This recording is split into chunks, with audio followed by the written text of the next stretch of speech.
ಏನಪ್ಪಾ ಬಂದ ಕುಡ್ದು ಸಾಕಾಗೈತೇನೋ. ಇವಾಗಲೇ ಡಾಕ್ಟರ್ ಹತ್ರ ಮಾತಾಡಿ ಬಂದಿನಿ, 10 ಲಕ್ಷ ರೂಪಾಯಿ ಖರ್ಚಾಗುತ್ತ ಅಂತ ಹೇಳಿದಾರೆ. ನೋಡಿ ಏನ್ ಮಾಡ್ತೀಯಾ.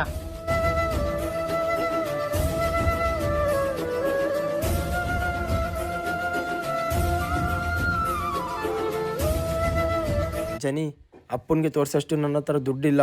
ಏನಾದ್ರು ಇದ್ರೆ ನಿನ್ನೆ ಸಹಾಯ ಮಾಡ್ತೀಯಾ? ಇಷ್ಟು ದಿವಸ ಖರ್ಚು ಮಾಡಿ ನನಗೆ ಸಾಕಾಯ್ತೆ, ಇವಾಗ ದುಡ್ಡು ಅಂದ್ರೆ ನನ್ನ ಹತ್ರ ಇಲ್ಲ. ಇದೇ ಜಾಗದಲ್ಲಿ ನಮ್ಮಿಬ್ಬರಲ್ಲಿ ಒಬ್ರು ಇದ್ದಿದ್ರು ಕಷ್ಟ ಬಿದ್ದಾಗ್ಲಿ ನಮ್ಮನ್ನ ಕಾಪಾಡ್ತಿದ್ದ. ಅವೆಲ್ಲ ನೀನ್ ನಾನು ಹೇಳಕ್ ಬರಕ್ ಹೋಗ್ಬೇಡ, ಇವಾಗ ನೀನೇ ನೋಡ್ಕೋ ಹೋಗು.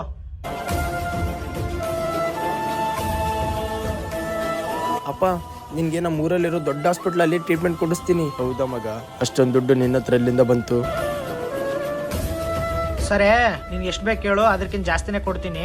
ನಿನ್ನ ಹೆಸರು ಮೇಲೆ ಇರೋ ಆಸ್ತಿ ಅಲ್ಲ, ನನ್ನ ಹೆಸರು ಮೇಲೆ ಇರಬೇಕು.